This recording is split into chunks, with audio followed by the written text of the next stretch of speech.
सरस्वती नमः। श्री गुरुभ्यो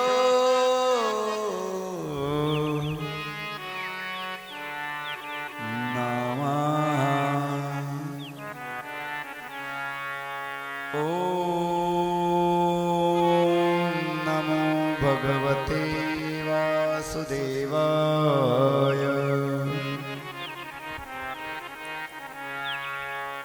श्रीमद्भागवत महापुराणम्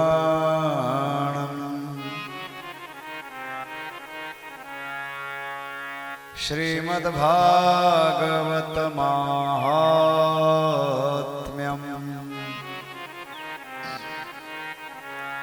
सच्चिदानन्दरूपाय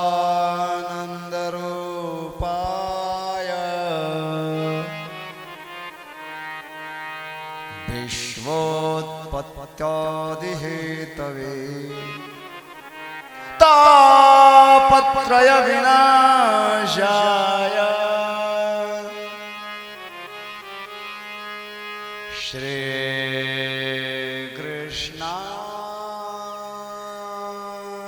श्रीकृष्णाय वयं नमः।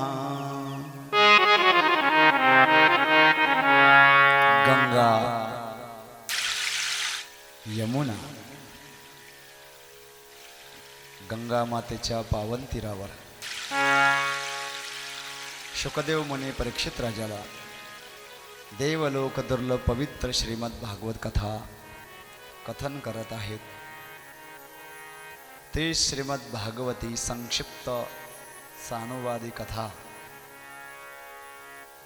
ओम चैतन्य कानिफनाथ बाबांच्या दरबारात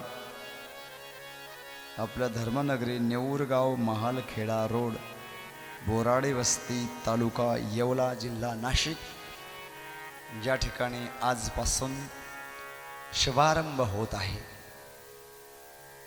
परमादरणीय परमपूज्य नभूतात्या बोराडे आणि त्यांचा हा नवनाथ भक्त परिवार त्यांनी या कार्यक्रमाचं आयोजन केलं। प्रथमतः मी तात्यांना मनपूर्वक अभिवादन करत धन्यवाद टाळ्यांच्या गजरात। 2 वर्षापूर्वी कार्यक्रमामध्ये तात्यांचं स्वास्थ्य बिघडलं होतं आणि तात्या आता ते 5 वर्षापूर्वी जसं होतं त्याच्यापेक्षा अधिक चांगलं झालेलं आहे, याबद्दल समाधान आहे। आता बरेच वर्ष तुम्हाला टेन्शन नाही। त्यावेळेला परिस्थिती फार गंभीर होती। मी पण दवाखान्यामध्ये 2-4 वेळेला जाऊन आलेलो होतो। दवंगे तात्यांना त्याची जाणीव आहे आणि आता आपलं स्वास्थ्य पूर्वीपेक्षाही अधिक चांगलं झालं, याबद्दल व्यासपीठाला समाधान आहे। ती ओम चैतन्य कानिफनाथांना आपल्याकडून काही महत्त्वपूर्ण कृती करून घ्यायच्या आहेत, त्यामुळे आपल्याला जीवनदान दिलं, हा माझा आत्मविश्वास आहे। आदरणीय तात्यांनी फार मोठ्या थाटामाटात या कार्यक्रमाचं भव्य दिव्य उत्साहात आयोजन केलं। त्यामध्ये कानिफनाथ भक्त मंडळ, नेवरगाव भजनी मंडळ, जय जनार्दन भक्त मंडळ व समस्त ग्रामस्थ, तरुण मित्र परिवार, त्याचप्रमाणे पंचक्रोशीतील भाविक भक्त मंडळी, विशेष करून श्री भाऊसाहेब कारभारी बोराडे, श्री शिवनाथ कारभारी बोराडे, श्री बाळासाहेब नबू बोराडे, श्री दीपक भाऊसाहेब बोराडे, या समस्त बोराडे परिवाराने आणि समस्त गावकरी मंडळींनी त्यांना सहकार्य केलं। त्यामुळे संपूर्ण गावकऱ्यांच्या सहकार्याने बोराड्यांच्या परिवाराच्या आयोजनातून या कार्यक्रमाचं सुंदर नियोजन झालेलं आहे। आयोजकांना सहकार्य करणाऱ्यांना धन्यवाद देत आणि आजची कथा प्रारंभ होत आहे। श्रीमद भागवत कथा ऐकल्याने जीवनातले 3 प्रकारचे ताप जातात। तापाला म्हणतात व्यथा। 3 जय जय जय जय कृष्ण कथा जय जय कृष्ण कथा की जय जय कृष्ण कथा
सद्गुरु ओम चैतन्य कानिपनाथ महाराजांच्या चरणावर विनम्र भावाने अभिवादन करत अलख निरंजन अलख निरंजन अलख निरंजन अलख निरंजन अलख निरंजन अलख निरंजन अलख निरंजन अलख निरंजन सर्वाधिला कानिपनाथ महाराजांना वंदन करत श्रीमद भागवत कथा निरूपणाला शुभारंभ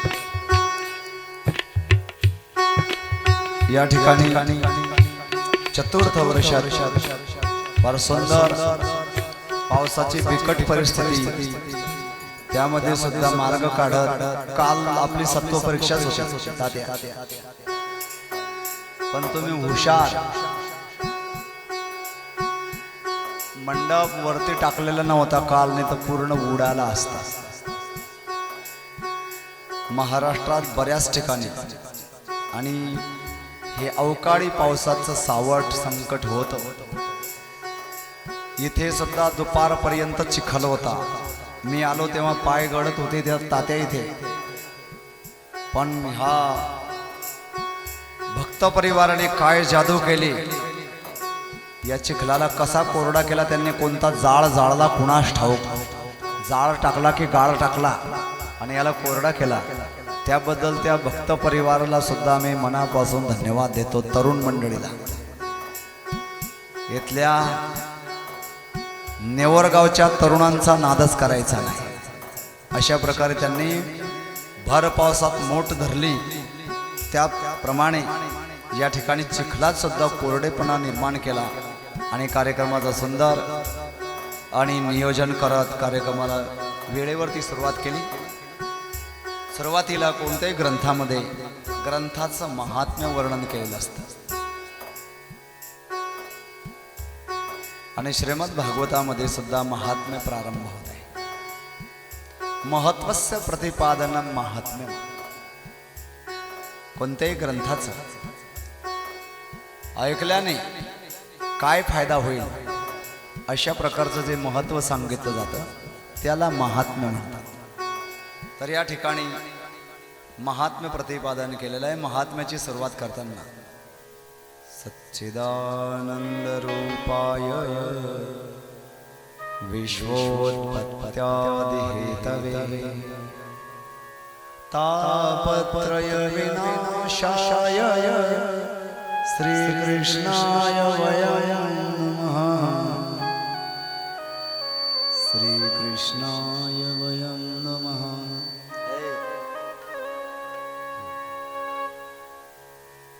भगवंताच्या स्वरूपाचं वर्णन केलेलं आहे. सच्चिदानंद रूपाय. भगवंताचे स्वरूप सच्चिदानंद आहे आणि आपण भगवंताचे अंश असल्यामुळे भगवंताच्या स्वरूपाचे जे लक्षण आहेत ते आपल्यात सुद्धा आहेत. जरा गांभीर्याने लक्ष देऊन ऐका. ऐकणाऱ्यांचा कान चांगला पाहिजे, म्हणजे चांगलं ऐकण्याची सवय पाहिजे. ऐकणाऱ्याचा कान चांगला असेल तर बोलणाऱ्याला दान चांगलं देता येतं. ऐकणाऱ्याचा कान जर कच्चा असेल तर देणाऱ्याला दान पक्क देता येत नाही. म्हणून वेळेत कार्यक्रम संपेल, त्यामुळे लक्ष देऊन ऐका.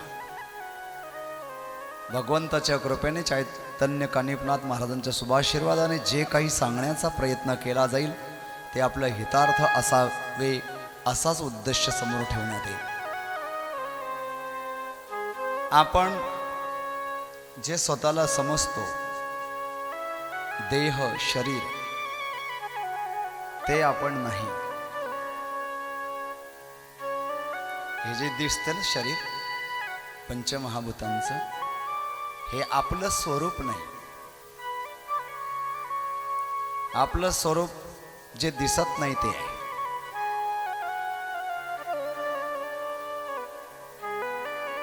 भगवंताने गीतेत म्हटलेलं आहे ममैवांशो जीवलोके जीवभूत सनातनः किमनषष्ठानीन्द्रियाणि प्रकृतिस्थानि कर्षति. आपण जे स्वतःला मी म्हणतो समजतो ते अज्ञान वशात आहे. आपण हे आपल्याला स्वतःला जे मानलेलं आहे ते अज्ञान आहे. आपण वेगळे आहेत आणि हे शरीर वेगळं आहे. लक्ष द्या परत एकदा. जग दिसतं, देव दिसतो का? नाही. उत्तर देत चला. संसार दिसतो, देव दिसतो नाही. तसं देह म्हणजे शरीर दिसतं, आपला आत्मा म्हणजे स्वरूप दिसतं का? नाही. संसार हा पंचमहाभूतांचा बनलेला आहे. पृथ्वी, पाणी, अग्नी, हवा आणि आकाश तत्व. त्याच पंचमहाभूतांचं हे शरीर बनलेलं आहे. म्हणजे शरीर आणि संसार एका जातीचे आहेत. आत्मा आणि परमात्मा एका जातीचा आहे. परत एकदा, संसार दिसतो, शरीर दिसतं, त्या दोघांची जात एक आहे.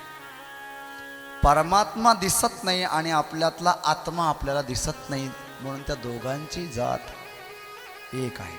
समजून घ्या. आपण शरीराचे नाहीत, आपण देवाचे आहोत. हे ज्याला समजलं त्याच्या परमार्थाची खऱ्या अर्थानं सुरुवात झाली. नाहीतर तो कितीही मोठा परमार्थाचा आवा आणत असला तरी अजून फिटिंग झालेली आहे, बटन दाबलेला नाही. लक्षात आलं का? घरात फिटिंग पूर्ण झाली, पण प्रकाश पडण्यासाठी, इन्स्ट्रुमेंट रनिंग होण्यासाठी बटन दाबणं आवश्यक आहे. तसं बाह्य परमार्थ फिटिंग आहे, पण शरीरापासून आपण वेगळे आहोत. शरीर जगाचं अंश आहे आणि आपण देवाचे अंश आहोत. अशा प्रकारे ज्याने धारणा केली त्याच्या जीवनात परमार्थाचं बटन दाबलं गेलं, सुरुवात झाली. देवाचं जे स्वरूप आहे सच्चिदानंद रूपाय, लक्षात आलं का मी काय बोललो? हे आपलं स्वरूप नाही, आपण वेगळे आहोत. आणि हे शरीर, याला मढ म्हटलं तरी चालेल, 3.5 हाताचं, मरणारं, जन्माला आलेलं, आजारी पडणारं, एक दिवस मरणारं, स्मशानात पेटून राख होणारं, हे शरीर वेगळं आणि आपण वेगळे. हे समजून घेतलं असेल तर पुढे चालतो. समजलं? चला आता पुढे. आपण देवाचे अंश आहोत, देहाचे नाहीत. आता पुढची पायरी. देवाचं स्वरूप काय सांगितलं? सच्चिदानंद रूपाय. 3 आणि लक्षणं सांगितले, स्वरूप लक्षणं. सत, चित आणि आनंद. परमात्मा सत्स्वरूप आहे, आपला आत्मा सुद्धा सत्स्वरूप आहे. परमात्मा चित, आपणही चित स्वरूप आहोत. परमात्मा आनंद स्वरूप, आपला आत्माही आनंद स्वरूप. लक्ष द्या आता पुढचं. परमात्मा सत्स्वरूप आहे, आपला आत्माही सत्स्वरूप आहे. सत शब्दाचा अर्थ होतो असणे. परमात्मा भूतकाळात होते, आताही आहेत, पुढे सुद्धा राहतील. सत शब्दाचा अर्थ सांगितला असणे, राहणे, अस्तित्व. प्रत्येकाला सुद्धा आपला आत्मा परमात्म्याचा अंश असल्यामुळे प्रत्येकाला सुद्धा मी असावं, राहावं असं वाटतं. असा कोण व्यक्ती आहे की ज्याला कोणतंच टेन्शन नसताना मरावं असं वाटतं? अरे टेन्शन असताना सुद्धा मरावं असं वाटत नाही. आहे का कोणी असं? तुम्हाला असं वाटतं आता मी मरावं, मी नसावं? प्रत्येक व्यक्तीला मी राहावं असं वाटतं. घरचे वैतागतात हे मरावं, पण त्याला असं वाटतं मी राहावं आणि नभूता त्यांच्या कथेत जावं. मी राहावं असं जे प्रत्येकाला वाटतं, राहणे, असणे, अस्तित्व हे देवाचं स्वरूप आहे आणि आपल्या आत्म्याचं स्वरूप आहे. असणे, सत. पुढे काय? चित. चित शब्दाचा अर्थ होतो ज्ञान. परमात्मा ज्ञान स्वरूप आहे आणि आपल्याला सुद्धा मी ज्ञानी असावं अशी अपेक्षा असते. बघा, लहान लहान मुलांना विचारा तुम्ही, सारख्या वयाची अंगणवाडीत पहिलीच जाणार आहे, का रे तुमच्यात येडा कोण आहे? तो दुसऱ्याकडे बोट करतो, हो वेडा आहे. कारण तुमच्यात हुशार कोण आहे? मी हुशार आहे. म्हणजे प्रत्येकाला मी ज्ञानी आहे, चित स्वरूपाची अपेक्षा आहे. या चिमण्या शाळेत जातात ना तेव्हा यांची गंमत पाहत मी. पायी जातात ना शाळेत, किंवा मधली सुट्टी होते वर्गातून बाहेर येतात तेव्हा गप्पा चालतात ना, तेव्हा तुला नाही कळत का? गप्प बसतो. तुला नाही कळत म्हणजे कोणाला कळतं? मला कळतं, म्हणजे ज्ञान. मी ज्ञानी आहे, मी ज्ञानी असावं. 4-5 बाया जमतात ना, एक बाया ऐकते तुम्हाला काय कळतंय? दगड कळतात तुम्हाला? म्हणजे मला कळतं, मला सर्व काही समजतं. समजणे, कळणे हे ज्ञानाचं आणि एक प्रकारे वर्णन आहे. म्हणून मी ज्ञानी आहे, मी ज्ञानी असावं. मला सगळं काही समजतं, बाकीच्यांना काहीच कळत नाही. माझ्यामुळे घर चालतं. मी सांगते, मी सांगतो म्हणून घर चालतं, नाही तर यांना काय दगडं कळतात? हे ज्ञान स्वरूप आहे. मी ज्ञानी आहे हे जे वाटतं ना तात्या, हे चित स्वरूप आहे. मी सदैव असावे, सत. मी ज्ञानी आहे, मी ज्ञानी असावे, चित. सच्चित. आणि तिसरं काय सांगितलं? आनंद. प्रत्येकाला असं वाटतं मी आनंदी असावे, सुखी असावे, कारण प्रत्येकाचा प्रत्येक प्रयत्न हा सुखासाठी आहे.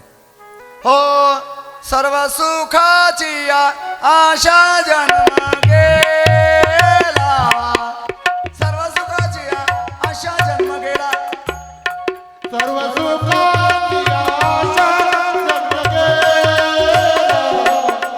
सर्व सुखाची आशा जन्म गेला.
सर्व सुखाची आशा जन्म गेला.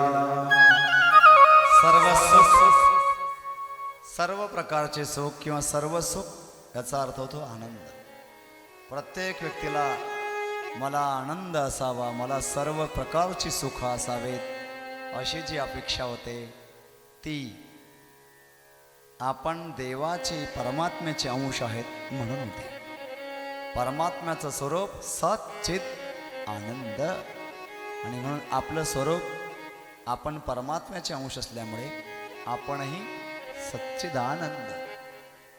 म्हणून सच्चिदानंद रूपाय सच्चिदानंद रूपाय विश्वोत्पत्त्यादि हेतवे तापत्रय विनाशाय श्रीकृष्णाय वयं सच्चिदानंद रूपाय विश्वोत्पत्त्यादि हेतवे. परमात्मा सच्चिदानंद स्वरूप. पुढे विश्वोत्पत्त्यादि हेतवे, ते विश्वाची उत्पत्ती करतात, जगाची उत्पत्ती. देवाने जग निर्माण केलं म्हणजे आपल्याला सुद्धा निर्माण केलं. जो विश्वाचा जनिता आहे तो आपला सुद्धा जनिता आहे. ज्याने सर्व जगाला निर्माण केलं त्याने आपल्याला सुद्धा निर्माण केलेलं आहे. म्हणून तो आपला माई बाप आहे. कृष्ण माझी माता, कृष्ण माझी माता, कृष्ण माझा पिता, कृष्ण माझी माता, कृष्ण माझा पिता.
कृष्ण माझे गुरु, कृष्ण माझे तारू.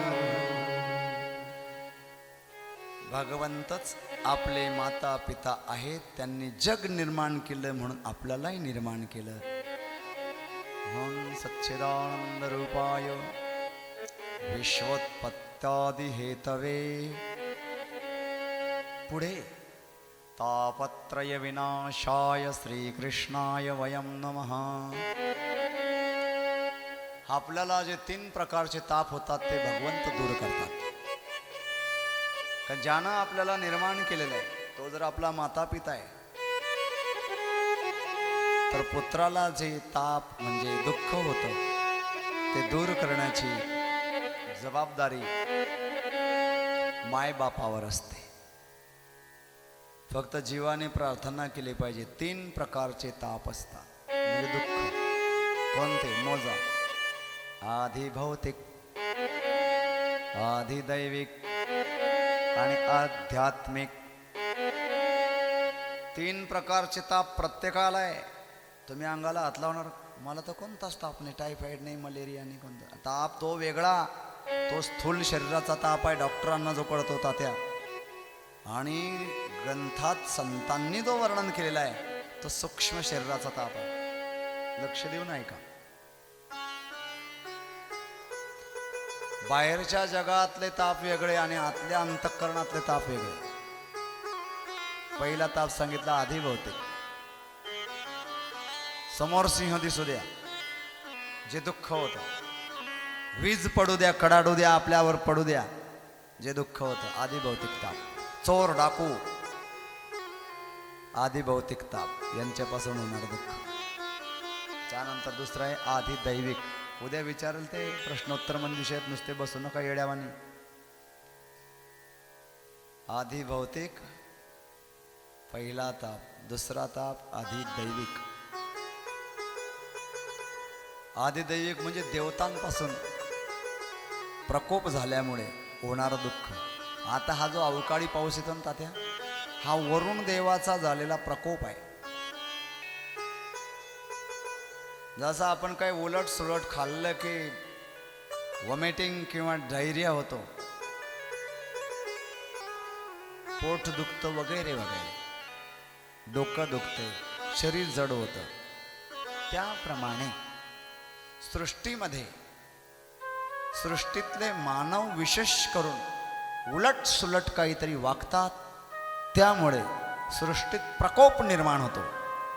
गरज नसताना पाऊस पडतो, गरज असेल त्यावेळेला ऊन तापतं, गरज नसेल त्यावेळेला गारांचा पाऊस पडतो. हा प्रकोप आहे, हा आधी दैविक ताप आहे. आधी भौतिक, आधी दैविक. आणि तिसरा ताप आहे आध्यात्मिक. आतल्या आत दुःख होतं कधी कधी. बाहेरून येसीत आहे, खायला प्यायला काहीच कमी नाही आहे, पैसा बँकेत भरपूर शिल्लक आहे, मान मान्यता पदप्रतिष्ठा, नोकर चाकर, गाडी बंगले, सगळं काही अनुकूल आहे. पण तर देखील मनात एक खेळ, एक त्याला म्हणतात जलन से महसूस होती है दिल के अंदर में. हमने जो पाया था वो पाया नहीं, जिसके लिए हम यहाँ आए उसको हमने पाया नहीं. अशा प्रकारे मनात एक खेद दुःख आतल्या आत असतं. ते बाहेरच्यांना नाही कळत, ते ज्याचं त्याचं ज्याला त्याला कळत असतं ते दुःख. आत होणारं दुःख आध्यात्मिक ताप आहे. नाही कळलं तुम्हाला, तुमच्या भाषेत बोलतो. तुमचं जिच्याशी जमत नाही ती तुमच्या जवळून जाऊ द्या, असं वाटतं का तिच्या पाया पडाव्या. ज्या मैत्रिणीचा तुमचं बिघडलेलं आहे, शिवीगाड झालेली आहे, शेजारून झाली, थांब प्लीज वेट, असं वाटतं का? असं संताप येतो त्याच्यावर. ती तर सहन होतच नाही, जिच्याशी भांडण झालंय ती तर सहन होत नाही, पण तिची सावली सुद्धा नको मला दिसायला. ताप. नुसती बातमी सुद्धा नको ऐकायला. घरात दिवाळीचा सण, घरमालक सांगतात, मी काय म्हणतो, काय ताई येते संध्याकाळच्या गाडीने. ताई म्हणजे कोण? कोणती बाई? नणंदबाई. म्हणजे तुम्हाला चांगला अनुभव आहे. ताई येते संध्याकाळच्या गाडीनं. हा दिवाळी 3 दिवस अजून बाकी आहे, एवढ्या लवकर काय त्यांना यायचं? अजून आल्या का त्या? आल्या नाही. नुसते बातमी ऐकल्यावर सांगता, बरोबर सांगतात म्हणे तू असंच म्हणते मला. एक ताई म्हणते, एखाद्या बद्दल नुसतं नाव ऐकलं तरी देखील चिड निर्माण होणे आध्यात्मिक ताप. कोणाकोणाला हे आध्यात्मिक ताप जरा चेक करा, घरी जाऊन वहीमध्ये लिहून घ्या. हा ताप लय डेंजर. हा डॉक्टरच्या बापाला कळत नाही. याच्यावर गोळ्या पण नाही येत. आणि याचा प्रॉब्लेम काय असतो माहिती आहे का? बाहेरून ऍसिडिटीच्या गोळ्या खाल्ल्या जातात, पण मधून ऍसिडिटी तयार होते.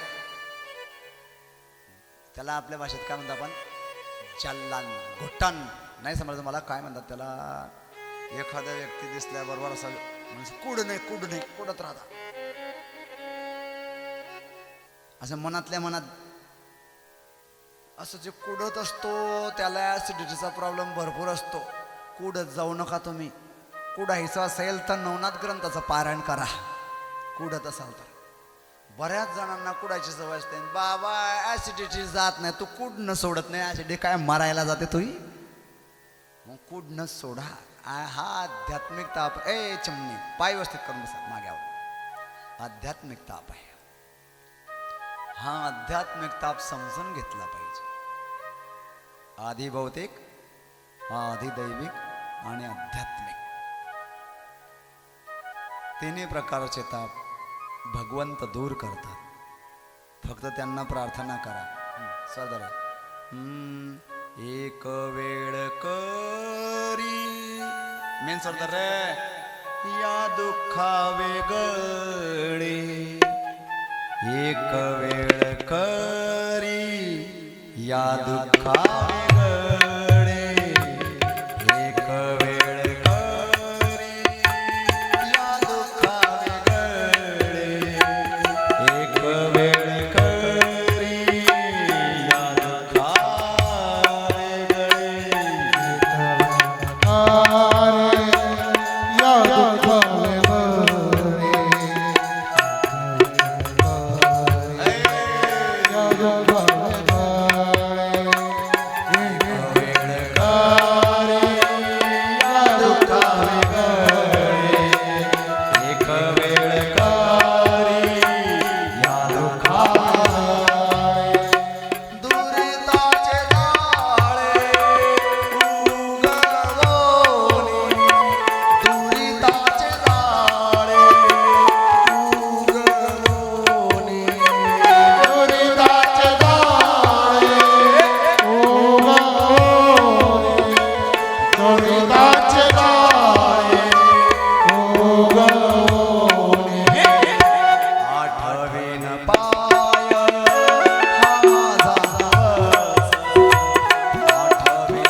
रात्र आणि दिवस पांडुरंगा. रात्र आणि दिवस पांडुरंगा. आठवेन पाय जावस. आठवेन पाय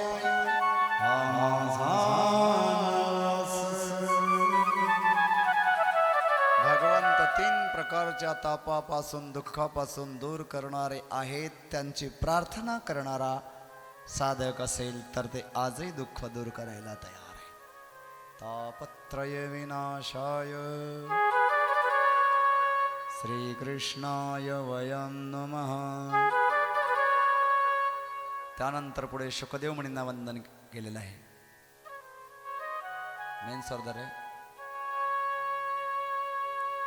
यं प्रव्रजन्तमनुपेतमपेतकृत्यं द्वैपायन विरहकातर आजुहाव. पुत्रेति तन्मयतया तरोभिनेदुस्तं सर्वभूतहृदयं मुनिमानतोऽस्मि.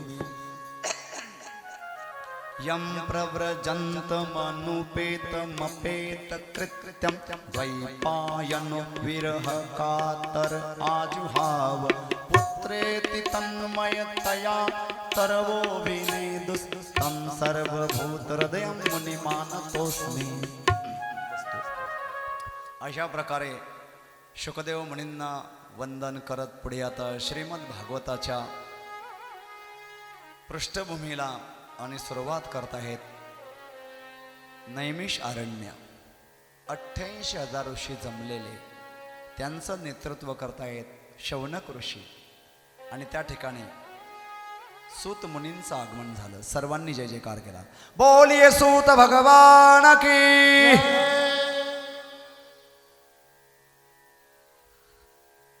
तुम्ही बाकीचे बोलले नाही ना, त्याच्यामुळे त्यांनी जोरात जय जयकार केला. चला पुन्हा एकदा जय जयकार जोरात. बोले सूत महाराज की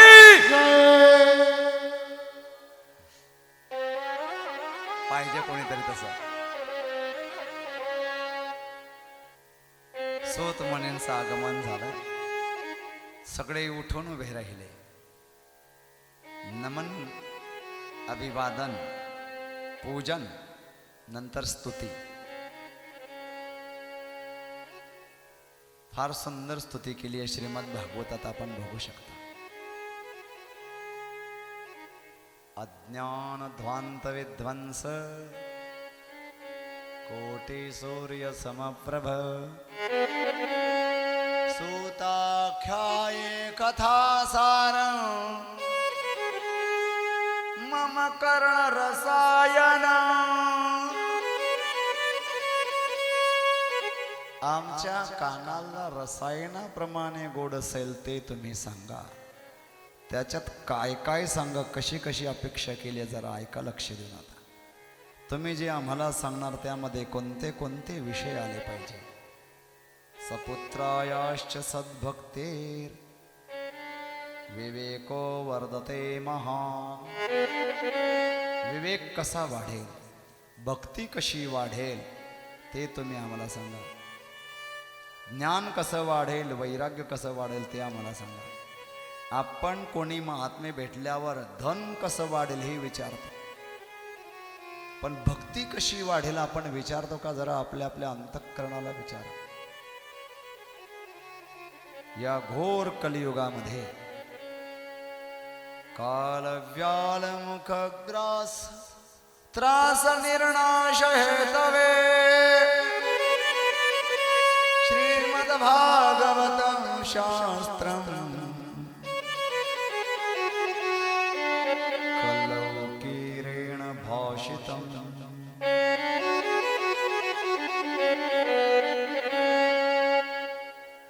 कलियुगामध्ये सर्व जीवांचा उद्धार करणारे एकमेव शास्त्र आणि ते म्हणजे श्रीमद् भागवत शास्त्र. तर श्रीमद् भागवत शास्त्राने परीक्षित राजाचा उद्धार झाला. शुकदेवांनी ते परीक्षित राजाला सांगितलं. ही श्रीमद् भागवती कथा एवढी महत्वाची आहे. परीक्षित राजाला शाप लागला होता, ती कथा येईल पुढे प्रसंगात. त्यावेळेला शुकदेव मुनी अमृत म्हणजे कथामृत सांगायला बसले परीक्षित राजाला. आणि स्वर्गातल्या देवांमध्ये चर्चा की परीक्षित राजाला शुकदेव मुनी भागवत कथामृत देत आहेत. मग आपण असं करूया म्हटले, स्वर्गातला अमृताचा कलश भरून परीक्षित राजाला देऊया आणि त्याला जे कथामृत दिलं जाणार ते आपण आपल्याकडे घेऊया. म्हणून देवांनी अमृताचा कलश भरला 33 कोटी देवांनी. ज्या ठिकाणी परीक्षित राजा शुकदेव मुनींशी संवाद करत होते त्या ठिकाणी स्वर्गातले देव आले आणि शुकदेव मुनींना बोलले, तुम्ही परीक्षित राजाला जे कथामृत देतात ते आम्हाला द्या, त्याच्या मोबदल्यात आम्ही तुम्हाला स्वर्गातलं अमृत देतो. शुकदेव मुनी म्हणाले, जर तुम्ही श्रद्धेनं ऐकायला बसले असते तर तुम्हाला बसू दिलं असतं, परंतु जगात कशानेही तुलना भागवत कथामृताची होत नाही. म्हणून चाल तेव्हा तुम्हाला भागवत कथा ऐकायला भेटणार नाही, कारण तुम्ही आदला बदलीची भाषा करताय. कोणाला आकलून दिलं? सरपंचाला, मुख्यमंत्र्याला, 33 कोटी देवांच्या राजाला. कथा ऐकायला बसता आला नाही, मोबदल्याची भाषा करत होते. म्हणून जेथे 33 कोटी देवांना भागवत कथा ऐकायला मिळाली नाही तेथे आपल्याला ऐकायला मिळतं, हे आपल्या जीवनातलं अहोभाग्य आहे. मग ते 33 कोटी देवता स्वर्गात विचार करायला लागले, पाहू कशी काय कथा होते. वादळ येत आहे, पाऊस पडतोय, कसे काय करतात हे कथा. असे बाकीचे लोक करतात व्यथा. झाली कथा. परीक्षित राजा तरला 7 दिवसात. ब्रह्मलोकात तराजू काटा आणण्यात आला. आणि एका परड्यामध्ये श्रीमद भागवत ठेवलं, दुसऱ्या परड्यात सगळे ग्रंथ ठेवले, तरी भागवताचं वजन जास्त भरलं. सत्यलोके तुलां बद्ध्वा तोलयत् साधनान्यजः किल लघून्यन्यानि जातानि गौरवेण इदं महात्. बाकीच्या साधनांचं वजन कमी भरलं, श्रीमद भागवताचं वजन जास्त भरलं. आणि तेव्हा लक्षात आलं 33 कोटी देवांच्या की भागवत कथा ही महत्वपूर्ण कथा आहे. किती दिवस ऐकावे? ऐकण्यासाठी दिवसांची नियमावली नाही. वर्षभर ऐकू शकता, महिनाभर ऐकू शकता. नाही हो, इतके दिवस वेळ कोणाला आहे? मग कमीत कमी सप्ताहेन श्रुतं चैतत् सर्वथा मुक्तिदायकम् सनकाद्यै पुरा प्रोक्तं नारदाय दयापरैः. ही 7 दिवस ऐकण्याची परंपरा सनकादिकांपासून नारद मुनींकडे.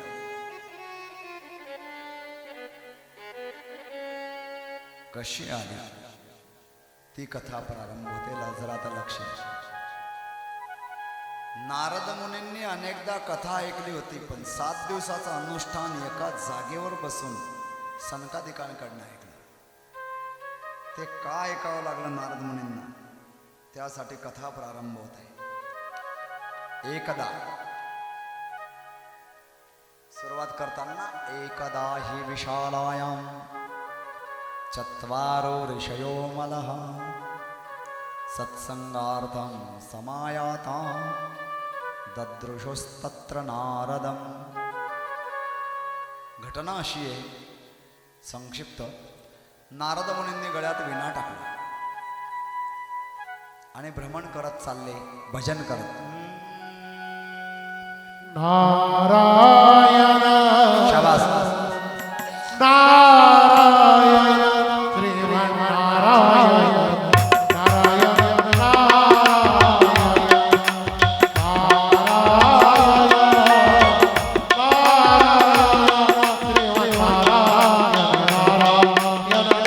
तारी तारी तारी सर्वजण. नारायण नारायण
भगवान की जय.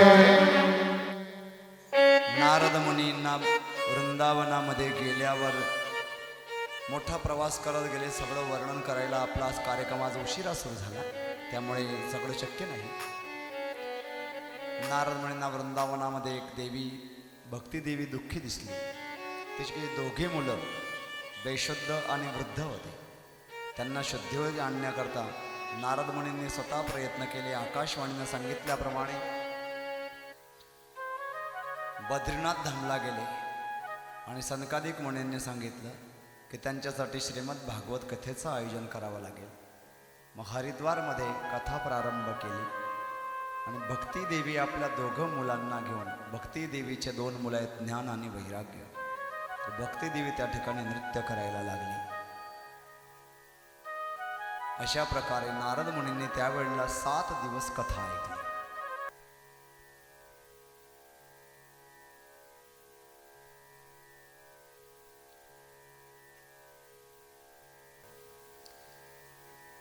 तुंगभद्रा नावाची नदी, त्या नदीच्या किनारी एक गाव, त्या गावात राहतो ब्राह्मण, त्याचं आत्मदेव नाव. आता तुंगभद्रा काय? तुंग म्हणजे पूर्ण, भद्रा म्हणजे कल्याण करणारी, पूर्णपणे कल्याण करणारी संसाररूपी नदी. तिच्या प्रवृत्तीरूपी तटावर एक गाव, त्या गावात राहतो आत्मदेव नावाचा ब्राह्मण. त्याच्या पत्नीचे धुंदुली नाव. ब्राह्मणाचं नाव काय? आत्मदेव. आणि पत्नीचं काय? काय? धुंदुली. ध्यानात आली का अशीच गेली ती धुंदुली?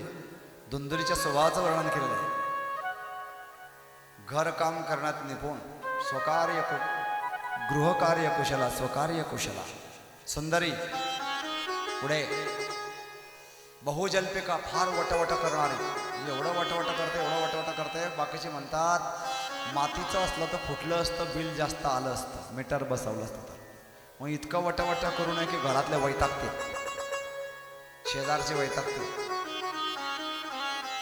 कामापुरतं बोलतो, त्याचे लोक ऐकायला तयार असतात.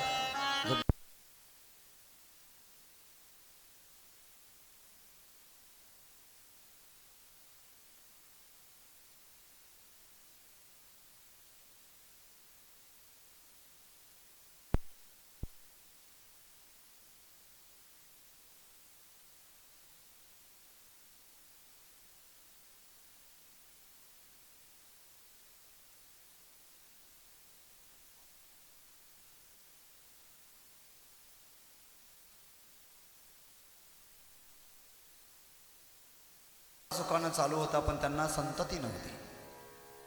आणि सर्वसामान्य गृहस्थाश्रमी जीवाची अपेक्षा असते, वाढावे संतान, गृही व्हावे धनधान्य. हो, वाढावे संतान,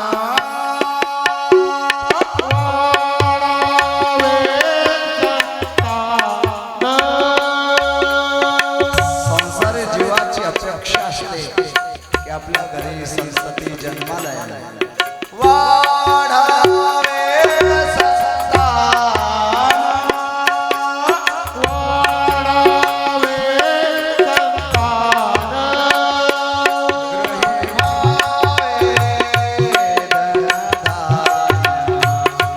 गृही व्हावे धनधान्य, गृही व्हावे धनधान्य, गृही गृही व्हावे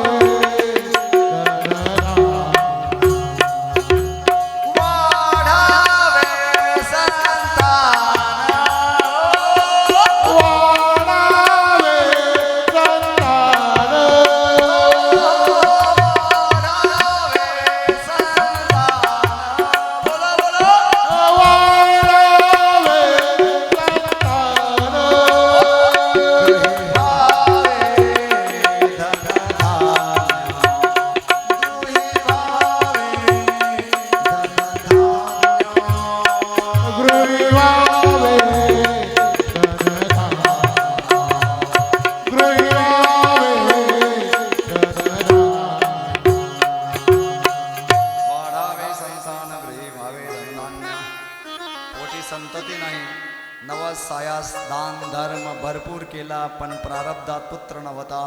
दुःखी झाला आत्मदेव, आत्महत्येसाठी वनात गेला.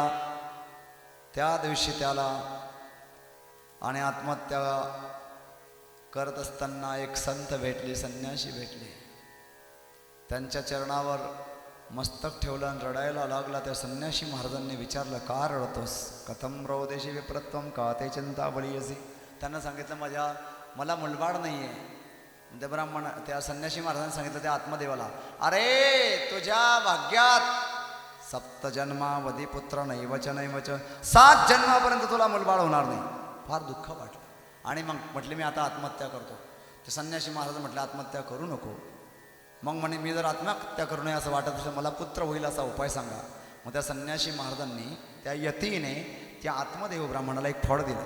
सांगितलं तुझ्या पत्नीला खाऊ घाल आणि एक भुक्त राहायला लाव, शुचिरभूत राहायला लाव. घरी आला त्या आत्मदेवाने ते फळ आपल्या पत्नीला, काय नाव आत्मदेवाच्या पत्नीचा? धुंदुलेला फळ दिलं. सांगितलं एक फळ खा, आपल्या घरी एका वर्षात एक सुंदर बाळ जन्माला येईल. तिनं शेजारणींचा सल्ला घेतला, दीदीचा सल्ला घेतला, सगळ्यांनी उलट सांगितलं खाऊ नको फळ, मांजर घुसेल, कुत्र बनशील. मग म्हटलं फळ काय करायचं? गाईला खाऊ घाल. गाईला मुलगा होता का पाहू. मग ते बहिणीला विचारलंय ना, माझ्या पतीला काय सांग त्याला खाऊन टाकला असं. त्याला काय करतं? नंदी बैलाला खाऊ सांग त्याला. खाल्लं फळ. मग म्हणे मला मुलगा नाही झाला तर? बहीण म्हणाली माझा मुलगा मी तुला देऊन टाकेल, धुंदुलीची बहीण. आणि मग अशा प्रकारे ते ठरलं. फळ गाईला खाऊ घातलं. धुंदुलीनं सांगितलं मी फळ खाल्लं. गरदरपणाचा बोबाट केला.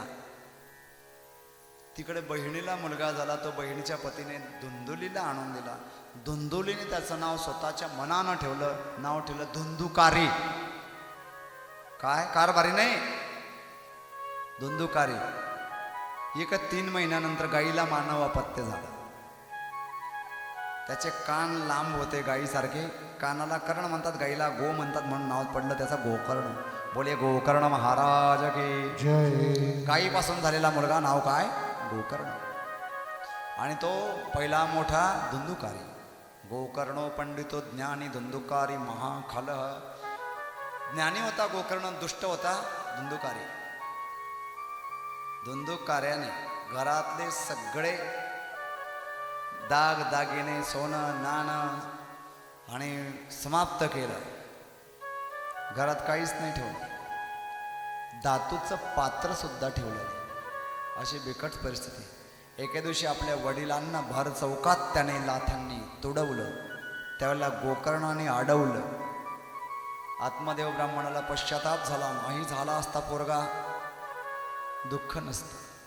अरण्यात गेला आत्मदेव आणि आत्मदेवाने दशमस्य पाठात श्रीमद भागवताचा पाठ केला, पारायण केलं, मुक्ती प्राप्त केली. इकडे वडील गेले, त्यामुळे धुंदुकारीचा उद्व्याप त्रास वाढला. म्हणून एके दिवशी आईने विहिरीत उडी घेऊन जीव दिला. पहिल्यांदा वडील गेले निघून, आई गेली विहिरीत पडून. गोकर्णाने विचार केला या धुंदुकार्यामुळे मायबाप गेले, आपण कशाला थांबायचं. मग गोकर्ण तीर्थयात्रेला निघून गेले. आता एकटा राहिला उन्मत्त. याने 5 परस्त्रियांना घरात आणलं आणि त्या परस्त्रियांनी धनाची मागणी केली. यानं राजखजान्यात, राजकोशात, राजाच्या दरबारात तिजोरीवर डाका टाकला, धन घेऊन आला.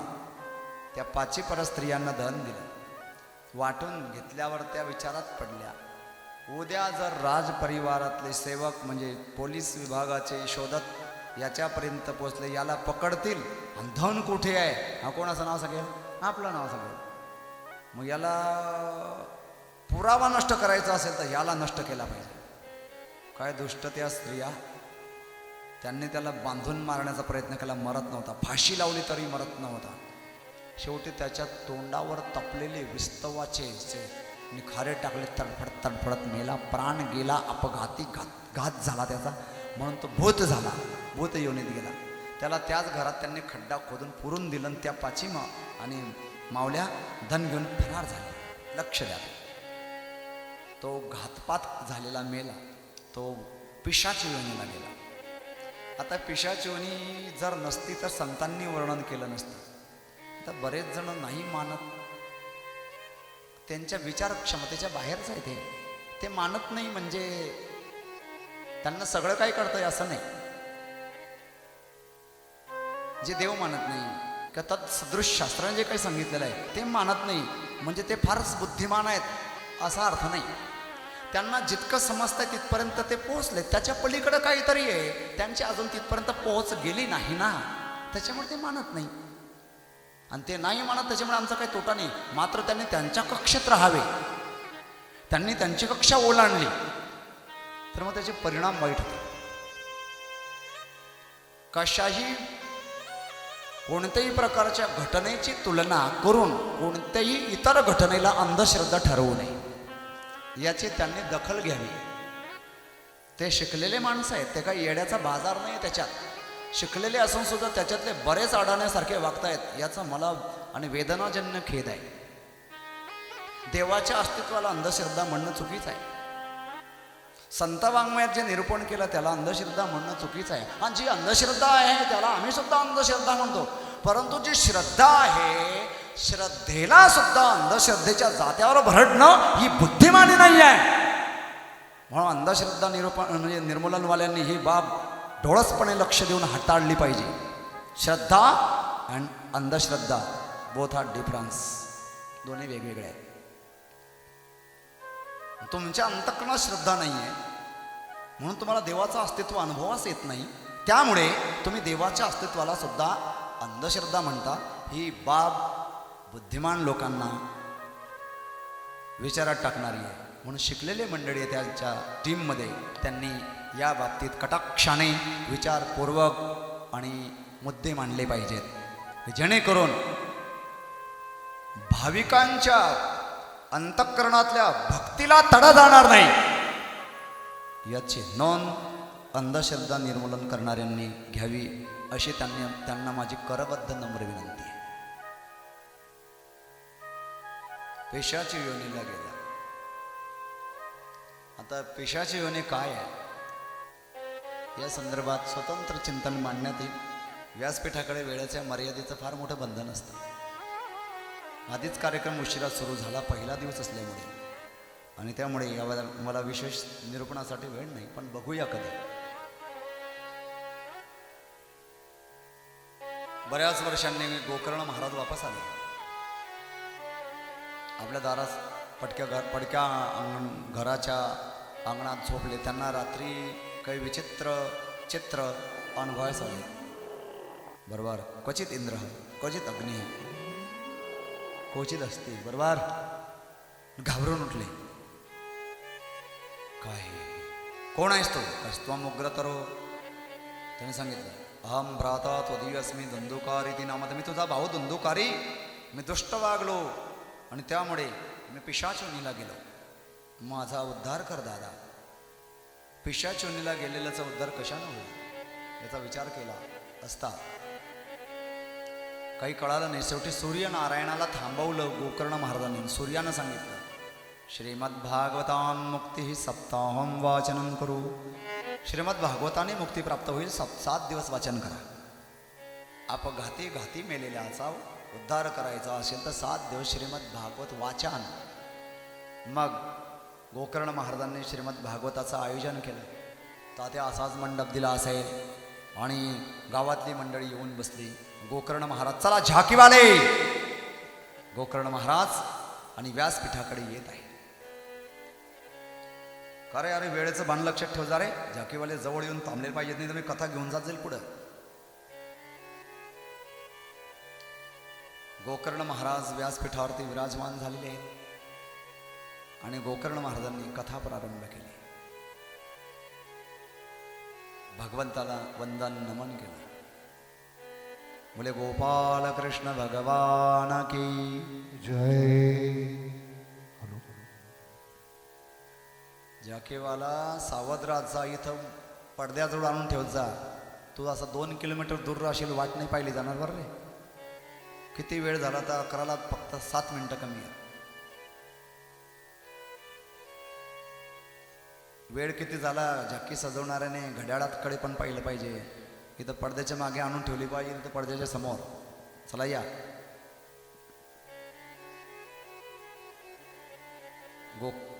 लवकर या बाळांनो, या लवकर. चला या. श्री कृष्ण गोविंद हरे मुरारी, हे नाथ नारायण वासुदेव.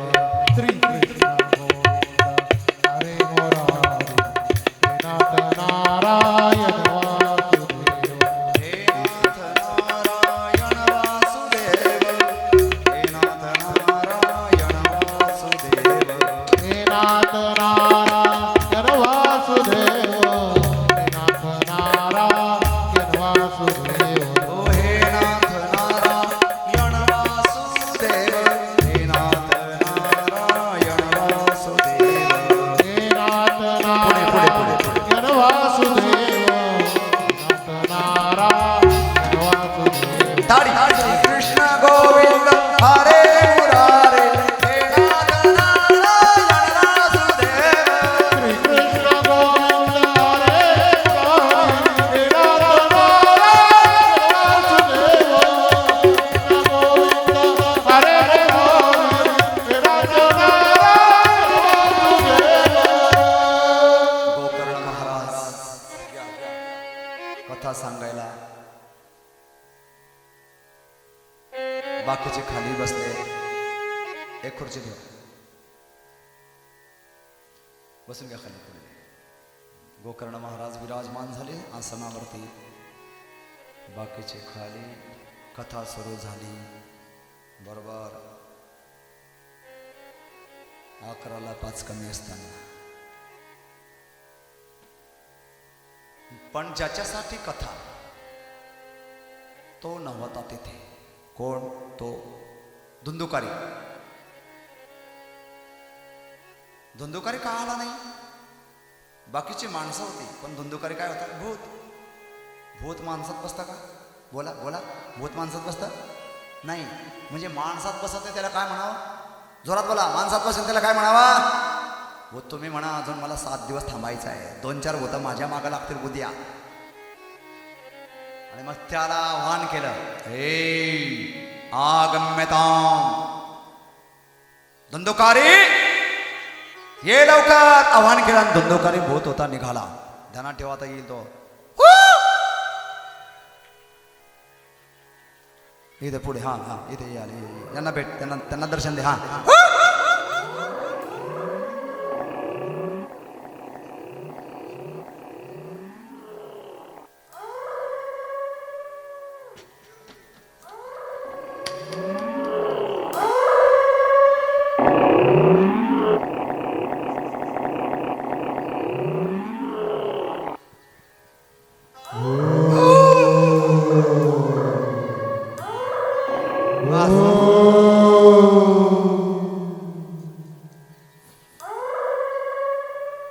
मन त्याच्यावर पाणी मारलं. बसला लांब पाय करून. भूताची पद्धत आहे कथा ऐकायची. हे नेवरगाव का भूत आहे. माझ्याकडे पाहू नको. रात्री माझ्या स्वप्नात येशील तो.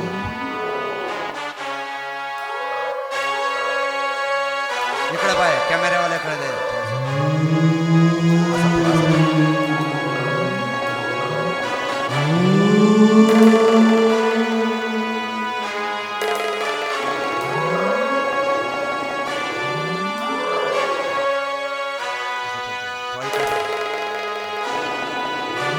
कथा सुरू झाली. पहिल्या दिवसाची कथा. हा जो हा जो धुंदुकारी होता, हा बांबूच्या गाठीत लपून बसला. 7 गाठीचा बांबू होता, झेंडा त्याच्यात लपला. पहिल्या दिवसाची कथा झाली. पहिली गाठ फुटली. त्याच्यात थोडा फरक पडला, मांडी मारून बसला. दुसऱ्या दिवसाची कथा झाली. दुसरी गाठ फुटली. त्याच्यात अजून फरक पडला. त्याचे दुःख कमी झाले. तिसऱ्या दिवसाची कथा संपली. तिसरी गाठ फुटली.